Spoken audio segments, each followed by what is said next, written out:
The Chicago Bears have had their fair share of ups and downs in free agency. Some signings have been brilliant, game changers that help build the team and push them toward contention, but others?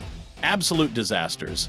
Today, we're breaking down the worst free agency moves by Bears GM Ryan Poles. Buckle up, because this one's gonna sting. Now, let's get one thing straight. Ryan Poles has made some solid moves. The guy has an eye for talent, and his long-term vision for the Bears is clear. He landed DJ Moore in that blockbuster trade, secured Montez Sweat to shore up the pass rush, and made key draft picks that will define this franchise for years.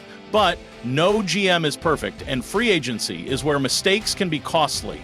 When you miss in free agency, you waste cap space, fail to improve the team, and sometimes even disrupt locker room chemistry. Some of these moves looked promising at first. Some were straight-up head-scratchers from the beginning, but all of them ended up being disappointments. So let's go through the 3 worst free agent signings made under Poles. We're talking about moves that flopped hard, wasted money, and made Bears fans question what the front office was thinking. Starting with number 3, Nate Davis, 3 years, $30 million. This one was rough, folks. And what makes it worse? The warning signs were there. Inside Hallis Hall, there were voices saying, hey, this guy might not be a great fit. But Poles ignored them, cut the check, and signed Davis anyway. The result? A complete disaster. Davis barely practiced. He was constantly dealing with injuries, missed significant game time, and when he did play, he struggled. The Bears brought him in to be a key piece on the offensive line, a unit that desperately needed stability, but instead they got a player who could never stay on the field. When he was active, his performance was underwhelming, the line still struggled with protection, and Davis never lived up to the expectations that came with his price tag. Here's the thing about offensive linemen. You pay them good money because they're supposed to be reliable. Consistency is everything. A lineman doesn't need to be flashy, but they need to show up and do their job every single snap. Davis didn't do that. And for $30 million, that's inexcusable. When a lineman fails, it doesn't just hurt the quarterback. It cripples the run game, throws off the timing of an entire offense, and forces play callers to adjust in ways they shouldn't have to. There were times when the Bears' offense simply couldn't move the ball because the offensive line was so inconsistent. Davis was supposed to help solidify that. Instead, he became a liability. You can't build a playoff-caliber team with weak links up front. Davis was one of those weak links, and it was painfully obvious. Number 2, Lucas Patrick. 2 years, $8 million. Now, $8 million isn't a massive contract in today's NFL, but when you get basically nothing in return, it stings. Patrick was supposed to be a bridge center, a steady veteran presence, someone who could mentor younger linemen while providing solid, dependable play. Instead, he got hurt, played out of position, and when he was finally healthy, he was flat out bad. The Bears signed Patrick, expecting him to anchor the offensive line, but he barely played in 2022, appearing in only 7 games, and none of them at center, the position he was actually brought in for. Injuries sidelined him, and when he was finally available in 2023, he was ineffective. Missed blocks, blown assignments, a lack of chemistry with the rest of the line. Just about everything that could go wrong did go wrong. Offensive linemen are the backbone of any good football team. If your line is weak, your offense is going to struggle. The Bears already had issues with consistency up front, and Patrick was supposed to help fix that. Instead, he became part of the problem. There's a reason the Bears moved on from him so quickly.